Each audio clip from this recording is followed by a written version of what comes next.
नमस्कार दोस्तों, स्वागत आप सभी का एक बार फिर से। दोस्तों, पिछले वीडियो में हमने अध्ययन किया था शिवाजी के बारे में।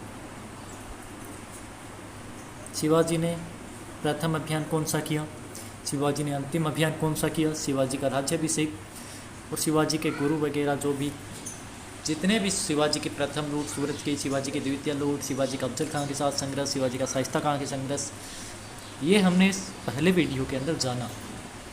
दोस्तों, यदि अभी तक आपने पहला वीडियो नहीं देखा है मराठा साम्राज्य का, तो उसमें भाग प्रथम करके प्ले लिस्ट के अंदर जाइए और मराठा साम्राज्य भाग प्रथम करके दे रखा है, वो पहले देखिए। इसके बाद में इस वीडियो को देखिए। इस वीडियो में हम अध्ययन करेंगे, जैसे कि आप टाइटल पढ़ ही चुके हो, शिवाजी का प्रशासन। प्रश्न ज़्यादा शिवाजी के प्रशासन से पूछे जाते हैं, तो ये काफ़ी ज़्यादा महत्वपूर्ण होने वाला है। पूरे वीडियो को दोस्तों ध्यान से देखिए।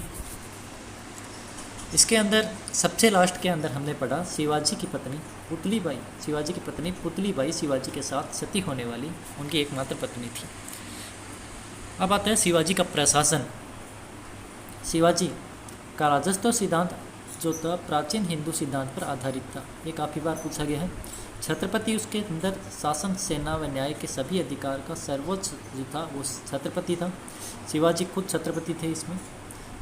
रघुनाथ पंडित की देख रेख में राज व्यवहार कोरा नामक एक शासकीय शब्दावली तैयार की गई थी जो प्रशासन से संबंधित थी, ये ध्यान रखना। इसके बाद में शिवाजी का साम्राज्य। शिवाजी का साम्राज्य दो भागों में बंटा था। एक का नाम है स्वराज मुल्क ए कादिम और दूसरा है मुगलों से जीता हुआ प्रदेश, जहाँ से चौथ भी वसूलते थे। शिवाजी ने सहायता हेतु, छत्रपति की सहायता हेतु एक अष्टप्रधान नाम का ढांचा बना रखा था जो सहायता परामर्श देता था। इसके अंदर अष्टप्रधान के बारे में नेट के अंदर प्रश्न पूछा जा सकता है, कौन सा कथन सत्य है, कौन सा असत्य है, तो ये थोड़ा सा ध्यान से पढ़िए। प्रत्येक मंत्री अपने विभाग का प्रमुख होता था, बिल्कुल सत्य। इसकी नियुक्ति शिवाजी द्वारा की जाती थी, ये भी ध्यान रखना। यह अपने कार्यों के प्रति उत्तरदायी होते थे। शिवाजी ने इन्हें किसी भी प्रकार के विशेष अधिकार नहीं दिए थे, ये काफ़ी महत्वपूर्ण हो जाता है। और यह जो पद है अनुवांशिक नहीं था। तो कौन सा कथन सत्य है, कौन सा असत्य है, शिवाजी के अष्टप्रधान के बारे में निम्न कथनों पर विचार कीजिए। इस तरह से यदि प्रश्न बनकर आए तो बता देना। सबसे ऊपर जो था पेशवा था, तो पेशवा को आप एक तरह से प्रधानमंत्री मान सकते हैं। छत्रपति के बाद जो सर्वोच्च पद था एक तरह से पेशवा का माना जाता था। अमात्य, यह राज्य का वित्त मंत्री होता, आय व्यय का लेखा जोखा रखता था। पंत और मजूमदार इसे कहा जाता था। शिवाजी के काल में रामचंद्र नाम का व्यक्ति अमात्य था, ये ध्यान रखना। नंबर 3 पर आते हैं वाक्यानवीस। वाक्यानवीस के अंदर यह दैनिक कार्य को लिपिबद्ध करता था। एक तरह से गृह मंत्री की तुलना वाक्यानवीस की जाती है, दैनिक कार्य को लिपिबद्ध करने का कार्य। सुमंत और दबीर, ये काफ़ी बार पूछा जा सकता है, चुका है। सुमंत और दबीर का विदेश मंत्री को सुमंत या दबीर के नाम से जाना जाता था। इसके बाद आ जाता है सचिव। चिटनीस और सुरुनवीस सचिव हो गए, ये पत्राचार विभाग से संबंधित थे। वीडियो क्वालिटी 360 कर लेना दोस्तों, यदि आपको सही नहीं दिखाई दे रहे तो। सर ए नौबत का पद है। सेना में रसद का कार्य जो करेगा उसको कहेंगे सर ए नौबत। इसके बाद 7वां न्यायाधीश। राजा के बाद जो न्यायाधीश होता था उसको न्यायाधीश कहते थे और दीवानी फौजदारी के अंदर हिंदू विधि से ये न्याय करता था। इसके बाद आ गया पंडित राव या शद्र। पंडित राव का काम धार्मिक मामलों का ही प्रमुख होता था, दान देना और नैतिक चरित्र का सुधार करना था। न्यायाधीश और पंडित राव दो ऐसे व्यक्ति थे, ये थोड़ा सा महत्वपूर्ण है। न्यायाधीश और पंडित राव दो ऐसे व्यक्ति थे जिनको सैन्य कार्य नहीं करने पड़ते थे और सभी को सैन्य कार्य करने पड़ते थे। अष्टप्रधान के अंदर कौन कौन से ऐसे दो पद थे जिनको सैन्य कार्य नहीं करने पड़ते थे, तो न्यायाधीश और पंडित राव। अब पेशवा। पेशवा के अंतर्गत भी 8 अलग अलग विभाग के कर्मचारी कार्य करते थे, जिसमें देखिए दीवान। दीवान था सचिव, मजूमदार लेखाकार, फड़नीस उपलेखा परीक्षक, सबनीस कार्यालय प्रभारी, कारखानावीस रसद अधिकारी, चिटनीस था, कोटनीस जिसको रोकड़िया कहते हैं, जमादार, खजांची। ये सारा पहले पढ़ भी चुके हैं। ऊपर वाला ध्यान रखना अष्टप्रधान का, ये कोई ज़्यादा महत्वपूर्ण है नहीं। प्रांतीय प्रशासन। प्रांतीय प्रशासन शिवाजी का केंद्र पर था, केंद्र के बाद प्रांत, प्रांत के बाद परगने, परगने के बाद तरफ और तरफ के बाद मौजे या दीह, इस तरह से बढ़ा था। प्रांतों के अंदर 2 अधिकारी थे, एक था सूबेदार और एक था काम विस्तार। सूबेदार का कार्य जो था वो दोस्तों था शांति व्यवस्था बढ़ाना। इसी तरह कामविस का क्या काम था, राजस्व एकत्रित करना।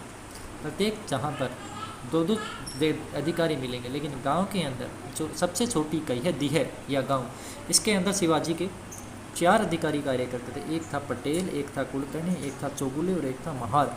महार जो था गांव का चौकीदार था। आइए पढ़ते हैं विस्तार से।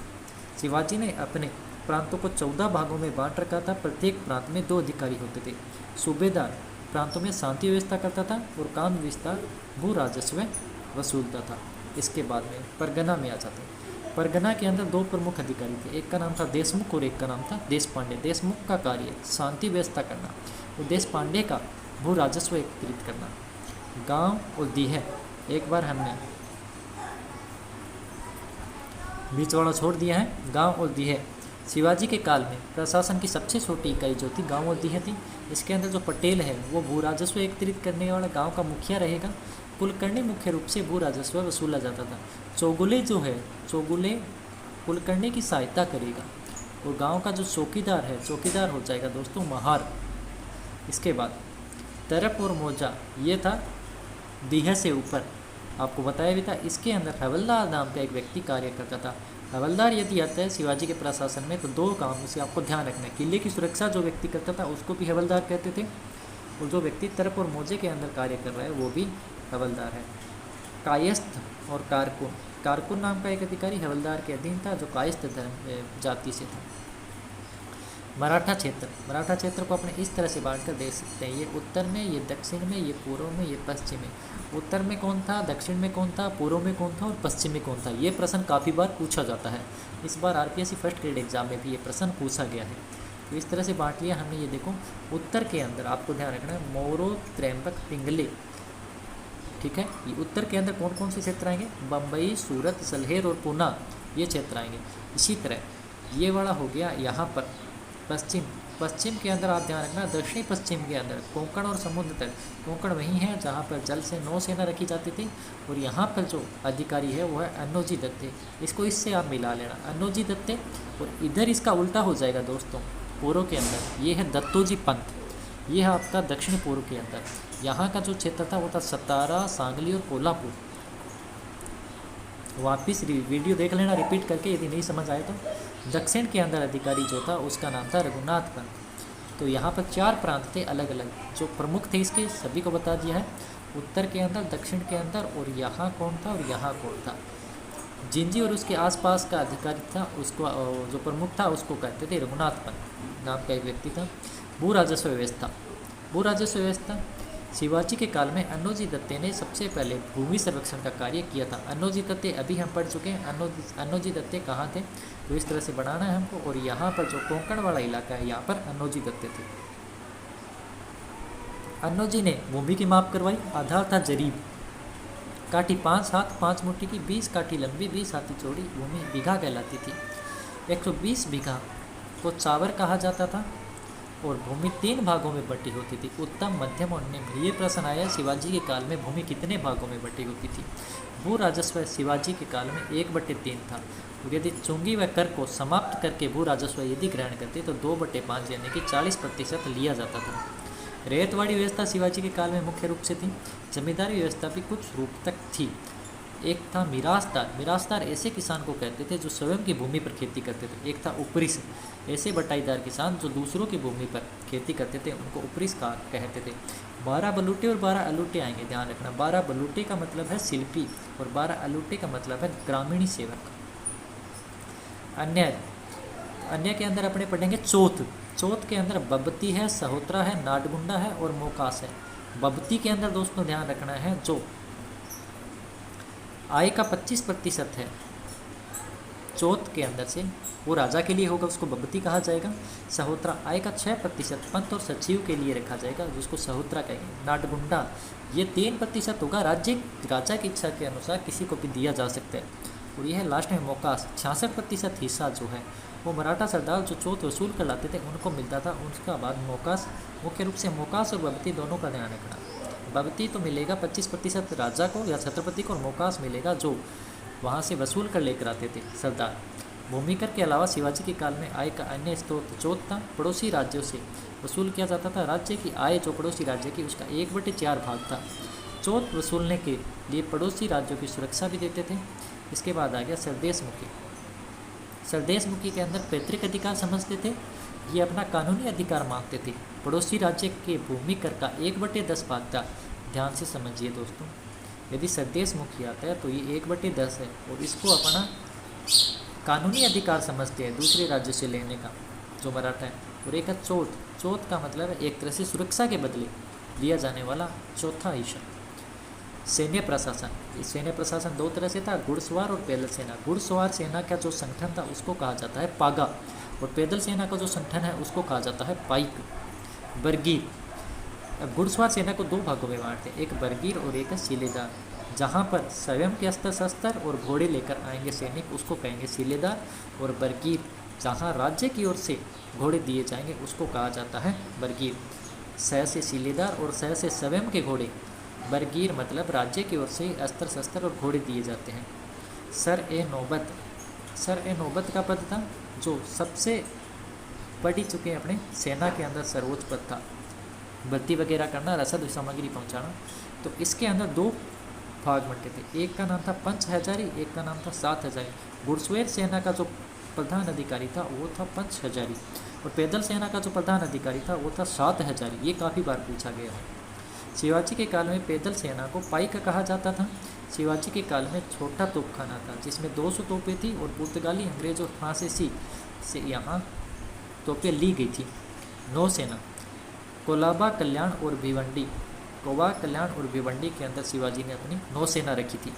नौसेना कान्होजी आयरे, नौसेना के जो प्रमुख थे कान्होजी आयरे द्वारा संगठन चलाया जाता था। शिवाजी की सेना में हिंदू और मुस्लिम दोनों प्रकार के सैनिक थे। शिवाजी के दौरान महिलाओं और परिवार को साथ में लेकर जाना मना था। न्याय प्रशासन, निष्पक्ष आधार पर न्याय दिया जाता था। शिवाजी का न्यायालय सर्वोच्च न्यायालय था। इसके बाद में धर्मसदा या हजूर हाजिर मजलिस कहा जाता था। जो मुख्य न्यायालय है उसको प्रांतीय स्तर पर न्याय के लिए मजलिस हुआ करती थी जिसे सभा कहा जाता था। ग्राम स्तर पर पंचायत और धर्मशास्त्र के अनुसार शिवाजी का न्यायालय चलता था। यदुनाथ सरकार ने शिवाजी की राजतंत्र को मध्यकालीन राजतंत्र की अनोखी घटना का ये काफ़ी बार पूछा जाता है। स्मिथ ने शिवाजी के राज्य को डाकू राज्य की संख्या दी है, जो पूरी तरह से गलत है। तो वो किस विद्वान ने शिवाजी के राज्य को डाकू राज्य की संख्या दी है? स्मिथ ने। शिवाजी के उत्तराधिकारी के बारे में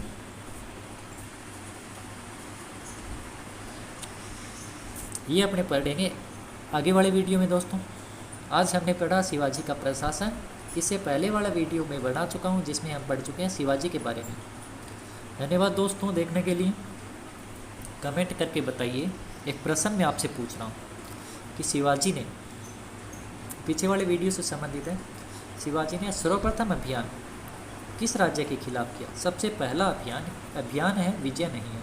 सबसे पहला अभियान किस राज्य के खिलाफ किया? ये आपको इसका उत्तर कमेंट बॉक्स में देना है। धन्यवाद दोस्तों। अपने दोस्तों के साथ शेयर करिए, ज़्यादा से ज़्यादा लाइक कीजिए, कमेंट कीजिए।